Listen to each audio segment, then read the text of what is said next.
Om Namo Bhagavate Vasudevaya. Reading from Srimad-Bhagavatam, Canto 1, Creation, Chapter 18, entitled Parikshit Cursed by a Brahmana Boy. Text 34. Brahmanai kshatra bandhurhi Grihapalo nirupitaha Sakatham tadgruhe dvasthaha Sabhandam bhoktum arhati.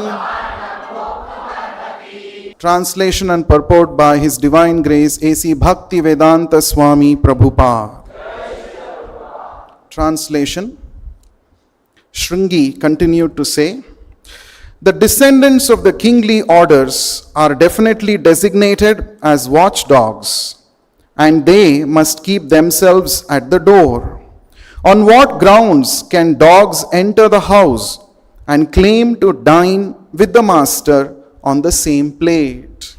Purport by Srila Prabhupada. The inexperienced Brahmana boy certainly knew that the king asked for water from his father, and the father did not respond. He tried to explain away his father's inhospitality in an impertinent manner befitting an uncultured boy. He was not at all sorry for the king's not being well received. On the contrary, he justified the wrong act in a way characteristic of the Brahmanas of Kali Yuga.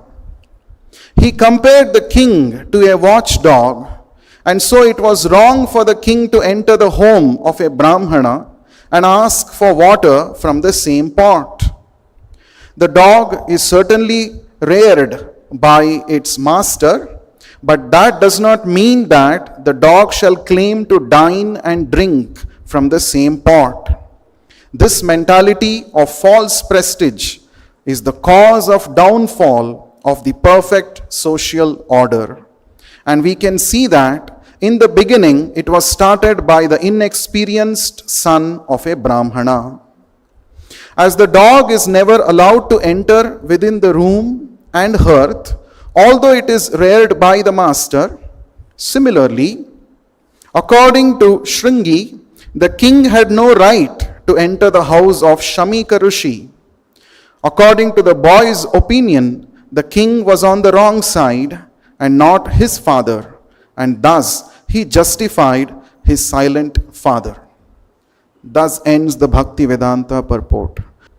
Brahmanaihi kshatra bandhurhi grihapalo nirupitaha. Nirupitaha means designated.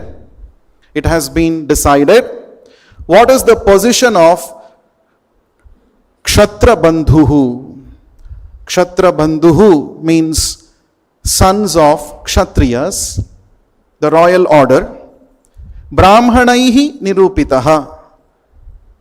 The Brahmanas, or the highest order in the society, have given a particular designation to the Kshatriyas, and that is Grihapalo, Grihapalaha. So who are the Kshatriyas according to Shringi? They are actually watchdogs. So Shringi has the audacity to compare the king, the pure devotee of the Lord, Parikshit Maharaj, who was taking care of his citizens so well. Such a personality Shringi is comparing to a dog. Grihapala nirupitaha. And then Shringi is saying, if that is the case, if this Kshatriya, the king, is like a Grihapala, he is like a watchdog, then Sakatham, how he can tadgruhe dvasthaha. Sabhandam bhoktum arhati. Arhati means deserves.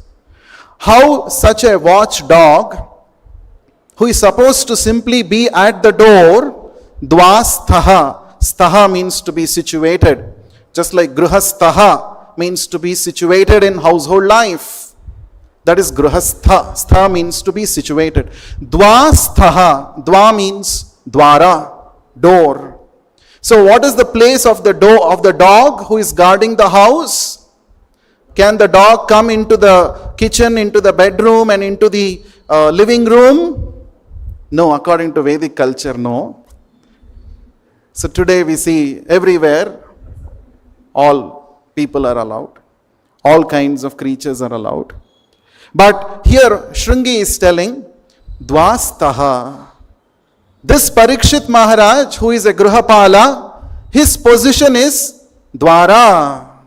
He must be simply, guarding the house or the kingdom, situated outside the house, at the door. And he's saying, if that is the case, Sabhandam Bhoktum Arhati. How this king dare to even think that I can drink water from the same pot as my father, Shamika Rishi, who is such a great Brahmana. Brahmanaihi, he is such a great Brahmana. And this Kshatriya, this king, Parikshit, is a Grihapala. He is a watchdog. And he is saying, Sabhandam Bhoktum. I will drink water from the same pot as Shamika Rishi. So this is outrageous, according to Shringi. That is the meaning of this verse.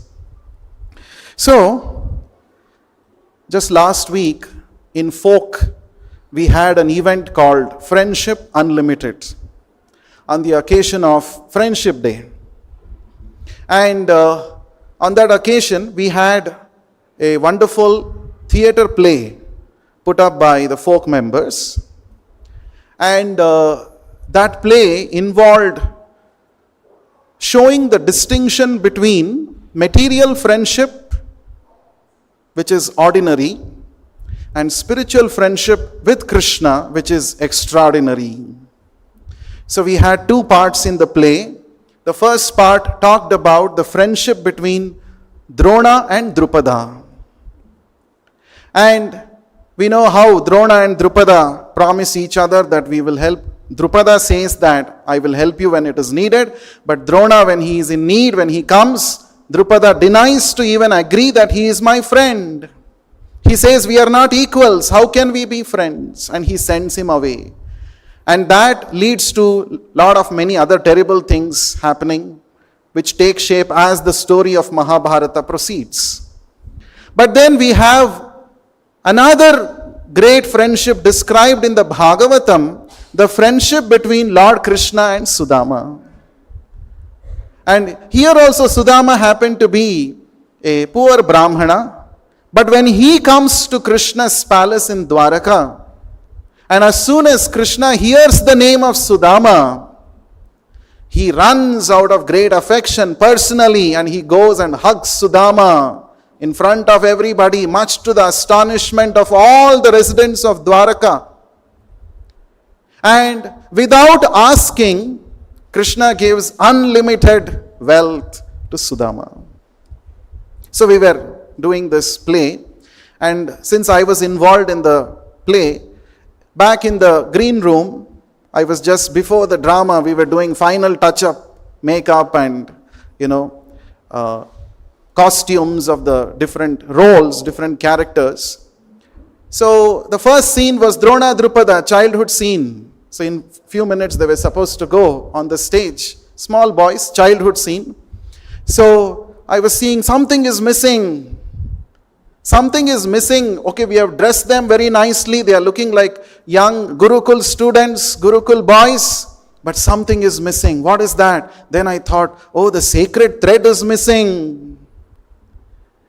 And since they were small boys, they were only wearing dhoti, and sacred thread, if it is not there, it will not suit their character, their roles. So immediately I asked somebody, get a spool of thread, and instantly made three layers, and put the sacred thread on the two children and send them on the stage. Making a Brahmana is so easy, you see. So I was just reflecting this after the drama. So easily, Brahmana thread was not there. Immediately I brought a white thread and sent them on the stage with the sacred thread. Is becoming a Brahmana so cheap in real life? Okay, on the stage it is understandable, it is a drama. But then in real life, so I just remember one of the purports that Srila Prabhupada writes, I think in the 7th canto, Bhagavatam. There Prabhupada says, simply by wearing a 5 paisa thread, one cannot become a Brahmana. 5 paisa thread. In fact, Srimad-Bhagavatam predicts that in the Kali Yuga, Viptratve Sutramevahi. Somebody will be called a Vipra, a Brahmana, merely by showing his sutra, thread.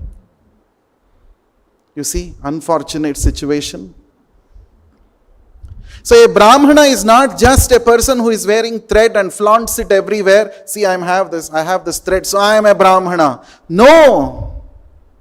What is the qualification of a Brahmana? Who is a Brahmana? The Vedic scriptures tell us. Brahma janati iti Brahmana. Brahma janati.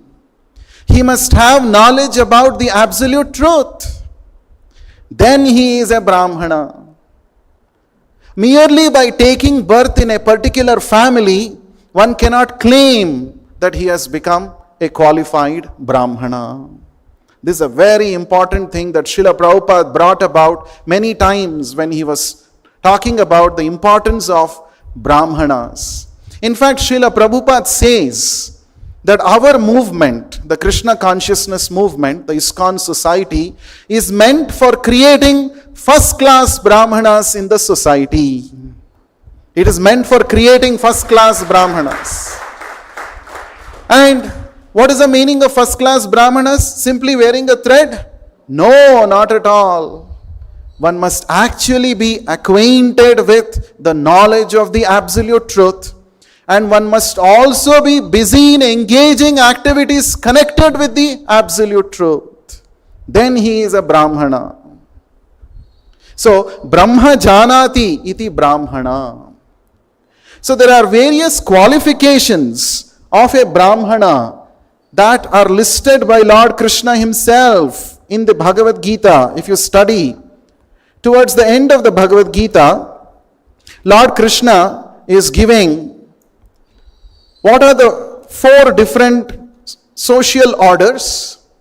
He had already mentioned that in the 4th chapter of the Gita. Lord Krishna says, Chatur Varnyam Maya Srushtam Guna Karma Vibhagashaha. So Lord Krishna says, I have divided the entire human society into 4 divisions. And what is that 4 divisions? The Brahmanas, the Kshatriyas, Vaishyas, and the Shudras. Now, is this some caste system that is talked about in modern terms? No, this is merely division of labor in the society. To keep Krishna in the center, based on one's qualities, one's interest of work, one can be whatever he is, but keep Krishna in the center and work. That is called the Daivi Varnasrama system. Since this system is created by none other than the Supreme Lord himself, this is a universal thing. It's not that only in India it exists. It's a universal thing. Srila Prabhupada points out this. When he went to the America, he asked, don't you see in your society, you have intellectual people, you have administrative class of people, you have business class of people, you also have labor class of people. Everywhere you go, 4 classes of people exist. So this is Varnashrama system. Intellectual people are Brahmanas who are supposed to share knowledge to the society. They are like the brain of the body. In the body, they are the brain. Right? Brain is very important to give us directions. What to do, what not to do. It gives us directions, well thought decisions, right? That is Brahmanas. And then Kshatriyas are those who are into administration, who are into taking care of the citizens, protecting them. Kshatrayate iti kshatriya. This is a definition of kshatriya. One who protects others from getting hurt. He is called a kshatriya. Not like modern day administrative class leaders who sit in a nice bulletproof, nice room, and they allow the poor soldiers to go and die on the battlefields. That is not a kshatriya. Kshatriya must help others from getting hurt by he himself exposing his body, using weapons. That is kshatriya. And then Vaishyas are the business class of people. Krishi gorakshya vanijyam vaishya karma swabhavajam. Krishna says in the Bhagavad Gita. So what are the business, what are the activities designated for the Vaishyas? Krishi, agriculture. Gorakshya, cow protection. Vanijyam, trade and commerce. These are the things which are designated as duties for the Vaishyas, the business class of people. And then paricharyatmakam karyam shudra karma swabhavajam. So for the Shudras, the labor class of people, paricharyatmakam, serving, service, physical labor is actually the designated work. So if everybody is doing their part in the society, then there can be peace and tranquility in the society. No one has to bother, oh now the enemy country is attacking, what to do? You don't have to bother, you go on with your work. There are Kshatriyas who are well trained and qualified who will guard the country. Right? So that is the idea in the Varnasrama system. So what are the qualities of a Brahmana? Satyam, first of all. To be called as a Brahmana, one must be truthful. Kshatram, Satyam. And then Arjavam. Arjavam means simplicity. Simple living and high thinking should be the philosophy of life. Not that we live in high-rise buildings, but our thinking is in the patala. It should not be like that. High thinking should be there. Simple living should be there. So that is one of the important qualities of a Brahmana. Shamaha. One must be Shamaha, Damaha. Damaha means one must actually have full control over his senses. One must not let loose his senses and mind. Then he can't be a Brahmana. Right? So these are all the qualifications. In fact, in a book called Sanat Sujata, there are 12 qualities of a Brahmana that are listed. And Prabhupada quotes that. So what are the qualifications of a real Brahmana? It's very important for us to know. Why it is important for us to know? Because Prabhupada said that our organization, our movement is meant for creating first-class Brahmanas. So therefore, we must know who is truly a qualified Brahmana. So, this is an interesting verse. We will read the purport also. Srimad-Bhagavatam 7th canto, chapter 9, verse number 10.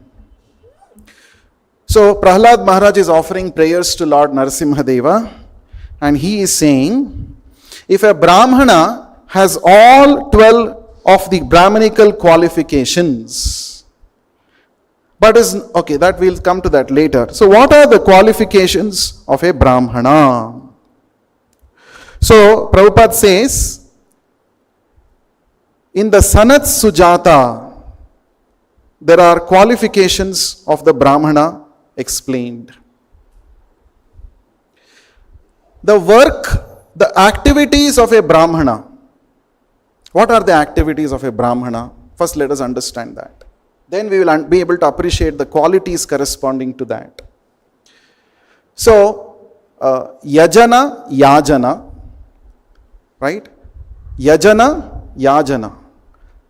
Pathana, Pathana, and Dana, Parigraha. These are the 6 activities of a Brahmana. Yajana means worshipping the Supreme Personality of Godhead. Yajana means helping others to engage in worshipping the Lord. A Brahmana should not think, I will worship and I will become perfect. No, he must help others. That is part of his duty, assigned service. So, yajana, worship the Lord and help others to worship the Lord. And then, pathana, pathana. I study the Vedic scriptures and I help others to study the Vedic scriptures and understanding the real meaning. Pathana means to study. Pathana means to help others to study. So a Brahmana is supposed to spread spiritual knowledge in the society. Help others to become spiritually advanced. And then Dana, Parigraha. Dana means to give charity. Parigraha means to accept charity. Brahmana is not simply supposed to accept charity. Whatever charity he gets from others, he engages it only as much as it is required. He keeps it with him, and the rest he has to give it back as charity for the right cause. It's not that he just collects charity. Many times we keep hearing, Dan Dakshina is a very common word. So whenever we see in some movies, Brahmanas are generally portrayed, sometimes in a funny way, as a greedy Brahmana. He will always keep asking, Dan Dakshina Dijiye. Right? So the quality of Brahmana, work of Brahmana is not simply to keep accepting Dan Dakshina.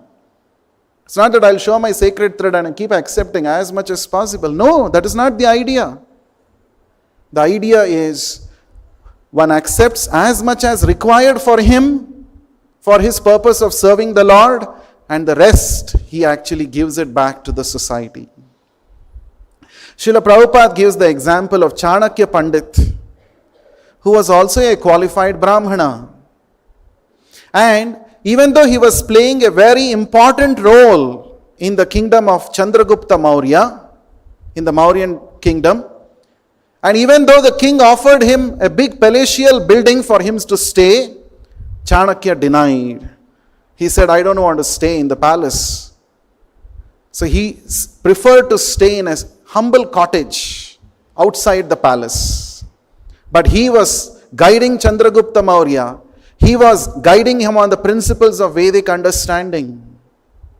So a Brahmana will never actually, a real Brahmana will never actually think that I should usurp more and more wealth. No. Arjavam, simplicity, simple living and high thinking. But here you see, in this verse we see this Brahmana boy. What are the different words used by Srila Prabhupada in the purport to describe this Brahmana boy? Shringi. Shringi was the son of Shamika Rishi. Perhaps we all know the story. We have been discussing this verse from many weeks. Parikshit Maharaj, when he was tired, thirsty, hungry, he approaches the cottage of Shamika Rishi. Shamika Rishi was in meditation. He did not actually give a good hospitality. He did not receive the king Parikshit. So Parikshit, jokingly, he took a dead snake and put it around his neck, around the sage's neck, and he went away. So when this was known to Shringi, so what did Shringi do is what we are reading these verses. What did he think? So Prabhupada uses specific words to describe Shringi. First of all, he says, inexperienced boy. He's an inexperienced boy. Sometimes, when powers are given to us, when we are still inexperienced and immature, more than doing good to others, we end up harming others. That is depicted here in Shringi. Even though he was Brahmana, he was instructed in several mantras by his father, so he was very powerful. He was following all the rules and regulations of a Brahmana, so he had that Brahmanical strength, but since he was inexperienced, he was immature, he did not know what is the right usage of these Brahmanical powers. Therefore, he dared to curse the pure devotee, King Parikshit. Now, in our situation today, if you see, all of us, we have access to the most advanced technology. Technology is the power today. Like Shringi had some powers back then, now all of us also have technology. The best technology is at the tip of our fingers, right? We can access any content. We can do anything. We can sit at our place and order food, order groceries, everything. Is no doubt it has made our life very, very comfortable. But there are also the other side of this. Lot of people are becoming victims of so much of addiction to internet usage. Right?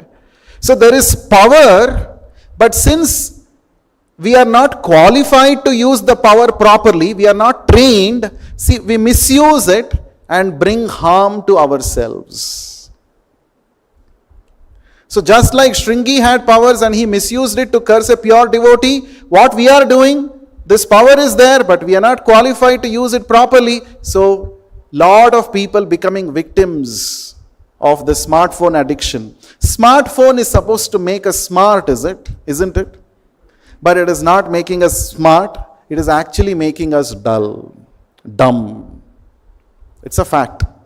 Of course, it's not that we should not use smartphone. We should use as much as it is required. Regulated usage will give us real benefit. But if we use it more than required, every now and then seeing the smartphone, every now and then want to check what is the notification, every now and then. So, in fact, even while chanting, on one hand we have the bead bag, beads. On the other hand, some of the devotees have smartphone. So chanting is going on one hand, chatting is going on other hand. Chatting and chanting simultaneously going on. Krishna is confused. Is he talking to me or is he talking to somebody? Chanting means we are talking to Krishna. It is our private time with Krishna, with the holy name. We are supposed to spend quality time with Krishna. But instead of doing that, we are interrupting in between. Every day we chant the 10 offenses to be avoided against chanting the holy names of the Lord. And the last offense is, it is also offensive to be inattentive while chanting. That's an offense. It is listed in the Padma Purana. 10 offenses against chanting. So if we want to make quick progress towards the desired goal of chanting, which is to attain pure love for Krishna, we must stay away from these offenses. Right? So here also, Shringi committed a great blunder because of his immaturity. So he was given powers, but he didn't know how to use it. So therefore, he committed an offense. Right? So Prabhupada says, this particular thinking of Shringi, that I am born in Brahmana family, and this person, Parikshit Maharaj, is after all a Kshatriya, who is a Grihapala, who is a watchdog.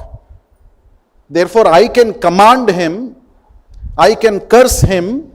This mentality has led to degradation of such a wonderful Varnasrama system which was existing in the Vedic period.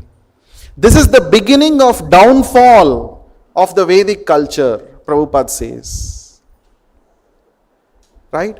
So these positions, Brahmana, Kshatriya, Vaishya, Shudra, these positions are not meant for taking it as a personal prestige. It's not meant for that. It's meant for cooperation, helping everybody together to achieve the goal of life, which is to attain Krishna Prema, which is to attain devotional service to Krishna.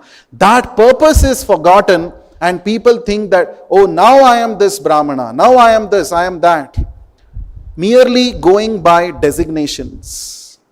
So that has led to the downfall of such a wonderful system created by the Lord Himself. And we can see that is very, very rampant in the Kali Yuga. So Prabhupada says in the purport, Shringi, on the contrary, he means Shringi, justified the wrong act in a way characteristic of the Brahmanas of Kali Yuga. What is the characteristic feature of the so-called Brahmanas of Kali Yuga? They try to justify anything and everything they do. Because we are qualified, we can do anything. So this is the characteristic feature of Kali Yuga Brahmanas. Right? So that is arising out of false prestige, as Prabhupada says in the purport. Now what is this false prestige? Okay, now for a king to think that I am the king of this kingdom and I have to rule this kingdom, is it wrong? No, the king can think like that. I am the king. There's no problem. But if he thinks I can do anything and everything just because I am the king, then that is the problem. Because I am the king, when I'm walking on the street, everybody should fall flat on me, on the ground, expecting this kind of a honor because of one's position. That is due to false ego. There's a nice word that Prabhupada uses many times, puffed up. If you actually research Prabhupada books and lectures, conversations, you will find this word many times, puffed up. Puffed up, being puffed up of false ego. Prabhupada uses this word. Whenever I hear this word puffed up, I remember puffed rice. So there is flat rice and there is puffed rice. Flat rice or chipped rice, chidadahi we offer during chidadahi mahotsava, chipped rice. And then there is puffed rice. So what's the difference between the two? If you see, chipped rice, if you soak it in water or if you soak it in mango juice or whatever, it absorbs that essence, mango juice, and becomes very tasty. Right? Whereas puffed rice, you just have to open it and keep. It will just fly away because of air. It does not have sattva. So those who are puffed up, see, I am so great. I can do so much. Because of my abilities, I am doing so many things. If somebody is thinking like that, they are like puffed rice. Right? One wind comes, blows away. They are nowhere to be seen. So this Shringi was puffed up. He was thinking too much about himself. Right? Many times this kind of a mentality can creep into the devotees also. Right? What is that? See, I am practicing Krishna consciousness from so many years. And Prabhupada has said, one who is a devotee by default, he is a Brahmana. One who is a Vaishnava, by default he is a Brahmana also, because he is following a Brahmanical way of life. So we start thinking, see, I am so great. All these Kali Yuga Brahmanas, they don't know, they don't chant Hare Krishna mantra. They may be wearing a sacred thread, but I am so great. This kind of a pride leads to fall down. One should never be proud. One should always understand that whatever I am practicing, it is due to the causeless mercy of Srila Prabhupada. One should always pass all respects to Prabhupada. Many times, in the community of devotees, we address each other as Prabhu. Prabhu means master. And if we are not in the right consciousness, we may think, oh, I am the master. All these people are coming to me and saying, I am master. But within the community of devotees, Prabhupada had made sure that you don't only be addressed as Prabhu, but you should also address others as Prabhu. Not that only I will be called as master. Right? We are Prabhu as long as we are sincerely serving Prabhupada. Without Prabhupada, no Prabhu. Prabhupada means what? He at whose feet all Prabhus sit. All Prabhus have to be situated at the feet of Prabhupada. Then you are Prabhu. As long as you are serving Prabhupada, you are Prabhu. And that too, when somebody addresses you as Prabhu, you should immediately remind yourself, I am Dasa. I am servant of the Lord. One occasion, Prabhupada had given initiation and, in the West, in the US, and the devotees after initiation, they were all very excited about their new names. After initiation, you get new name. Right? They were all excited. They were discussing about their names with each other. And some of them were saying, see, my name is very ordinary. Some Paramatma Das. Not so.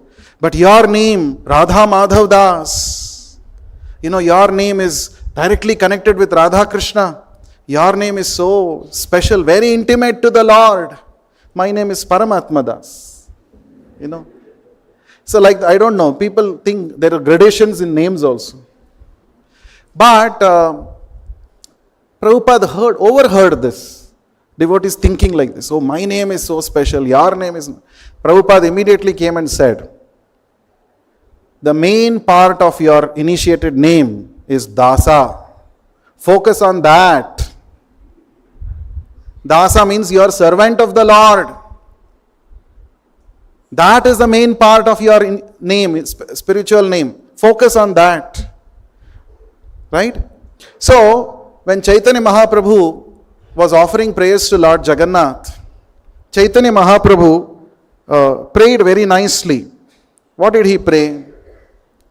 He said, my dear Lord, I am neither a Brahmana, nor a sannyasi, nor a very learned person. I am none of these things.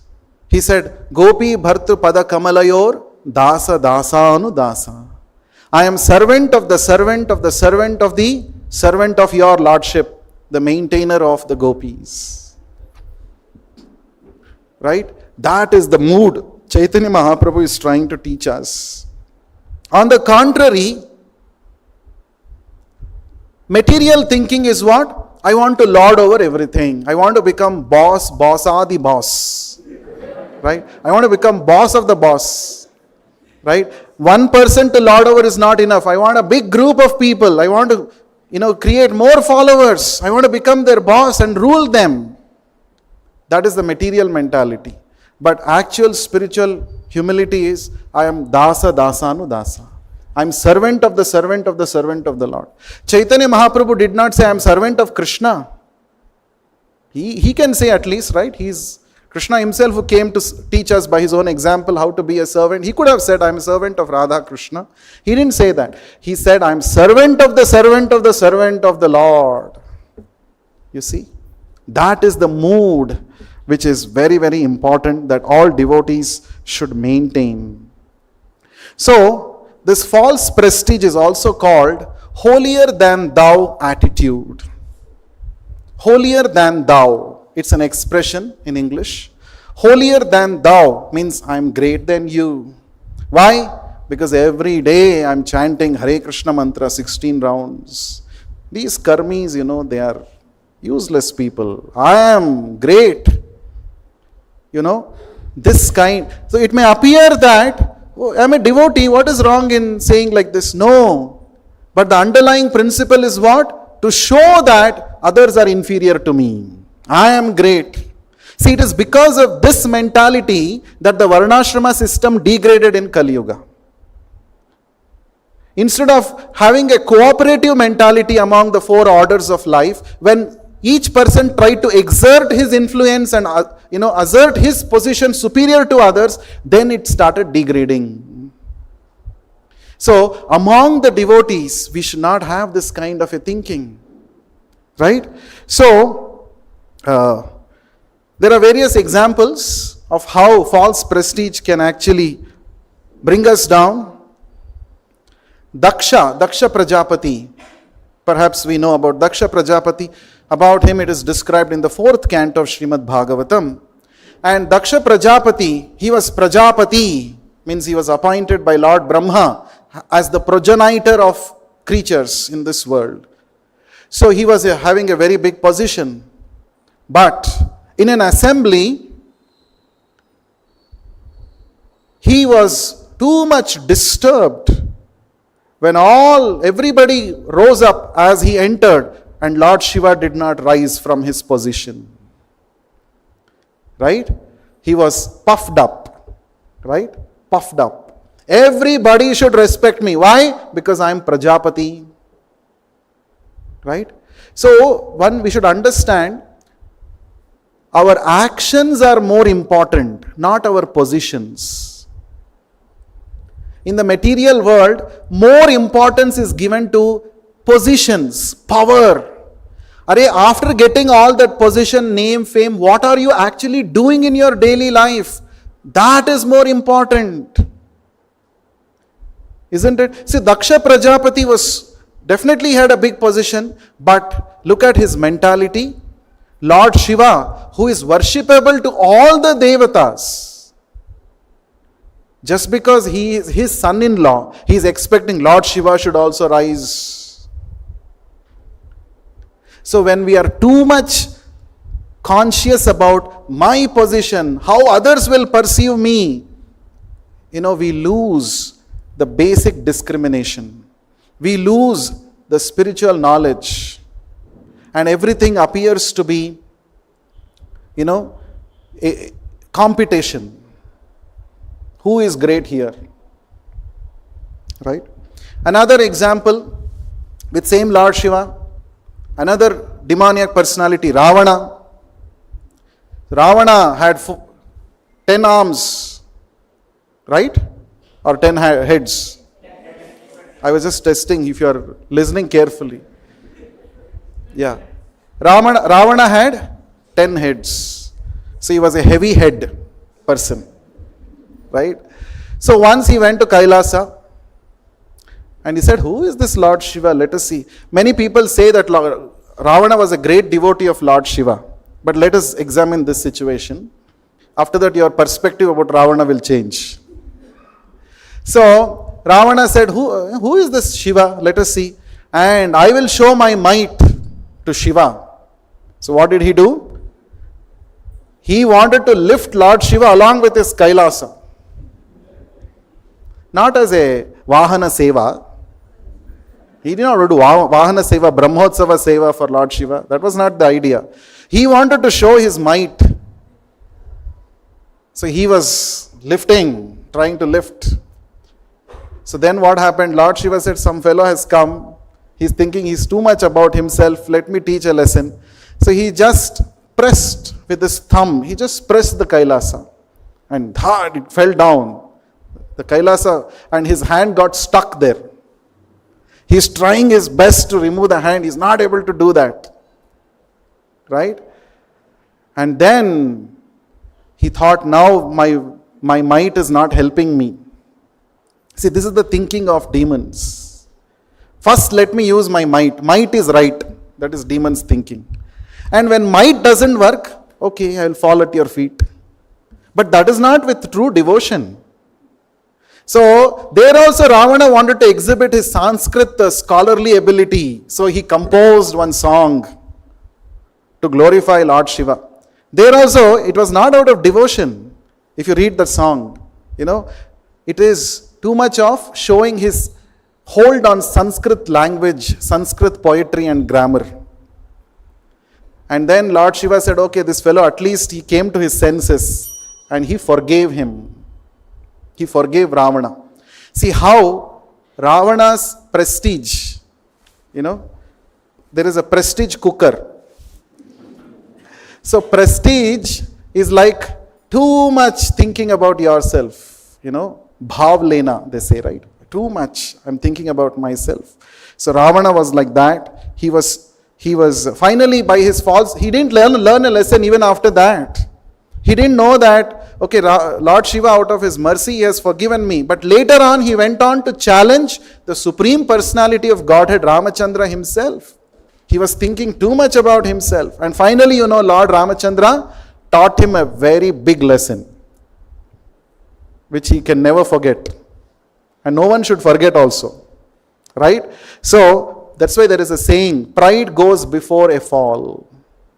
Pride goes before a fall.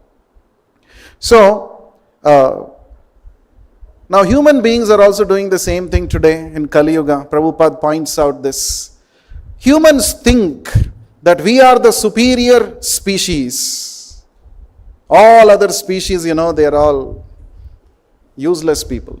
Like Ravana, we are also thinking. Ravana, when he did tapasya to Lord Brahma, he gave a list of all kinds of personalities who should not kill him. Yakshas, Gandharvas, Rakshasas, Kinnaras, Kimpurushas, Devatas, Danavas. He gave a big list, but he didn't add humans into that list. Because he was saying humans are like mosquitoes. How can I even think that human being will come and challenge me?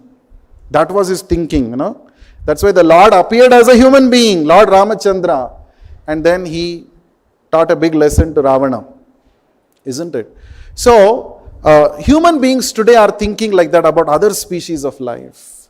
By opening slaughterhouses.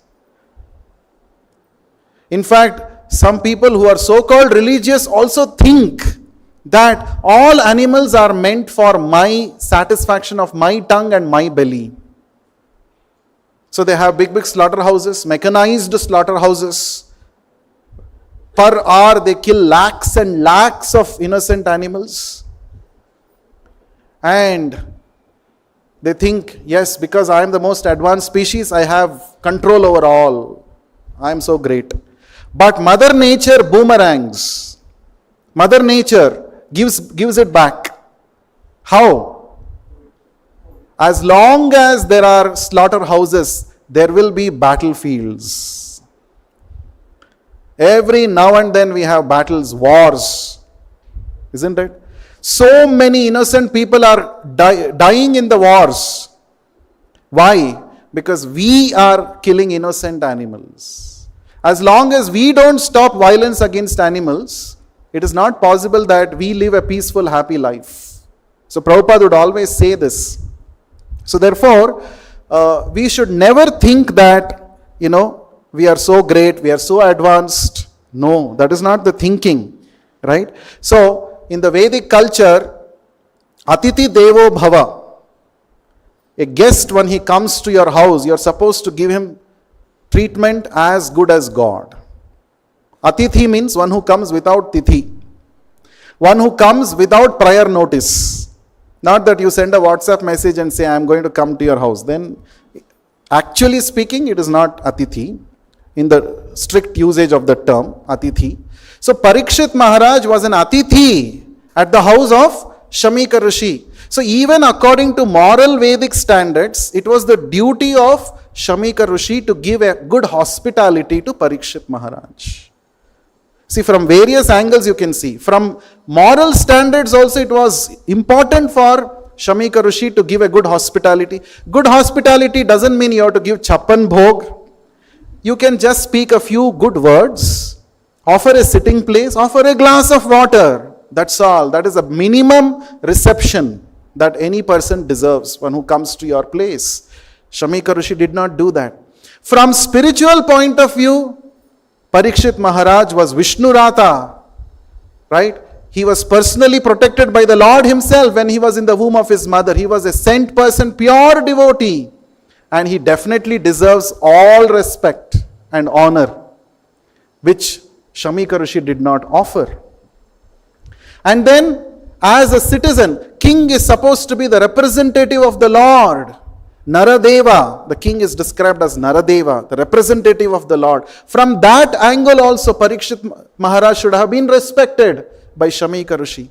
See, there is so much lapse on the side of Shamika Rishi and Shringi, but still Shringi is justifying the acts of his father. This is wrong. So, we must have the understanding I'll just take 5 more minutes. So, we must have the understanding, we must be ready to give respect. This is what Chaitanya Mahaprabhu said. Amanina manadena. You don't expect respect from anybody, but be ready to offer all respects to others. This is very, very important. So, just to sum up the essence of this verse, how Prabhupada wanted us to be real Brahmanas, not just namesake Brahmanas. There's one interesting anecdote from Srila Prabhupada's pastimes. Once, Prabhupada along with his devotees, Western devotees, they had come to Vrindavan, and few devotees, they were sannyasis, American sannyasis, American devotees. So, they had gone to one of the local temples in Vrindavan to have darshan of the Lord. So when they were having darshan of the Lord, the priest of the temple was quite appreciative. Oh, white-skinned people with saffron dress, sannyasis, wearing tilak, chanting Hare Krishna mantra. He was very appreciative, so he came and spoke to them. And he said, "You're so good, oh Westerners, you're so good, very nice." And then he said, the priest said, "Very nicely you are doing bhakti. I bless you that in the next life you will take birth in a Brahmana family and you will make advancement." This is what the priest said. So these devotees, they heard this and they came back to Prabhupada and narrated the whole thing. And when Prabhupada heard this, Prabhupada smiled. And Prabhupada narrated another story. So Prabhupada said, once there was an old lady, this is in the British India, in some remote village she was living, and she had some quarrel with respect to property issue with her relatives. So to that village, once magistrate visited that village. So that lady, that old woman was very happy. So magistrate will come and help me to sort out this quarrel with my family members and I will get my due share of my property, she was thinking. And she approached the magistrate. And the magistrate helped her also, made sure that whatever is her due share of the property, she got it. And she was so happy, since she was an old woman, she wanted to offer some blessings to this magistrate. So she said, she was thinking, being a, magistrate is not a very big thing, right? Being a police constable is a very big thing. You have a lot of power and you can do this, danda, you can have, So he said, she blessed, "I bless you that in the next life you will become a police constable." Poor lady, she didn't know that he is already magistrate. But, police constable, she is blessing. So Prabhupada narrated this story and said, it is something like that. What has happened to you in the temple in Vrindavan is something like that. So actually, a Vaishnava who is cent percent devoted to the Lord, following the rules and regulations given by the spiritual master, is actually more than a Brahmana. Actually, that is the conclusion.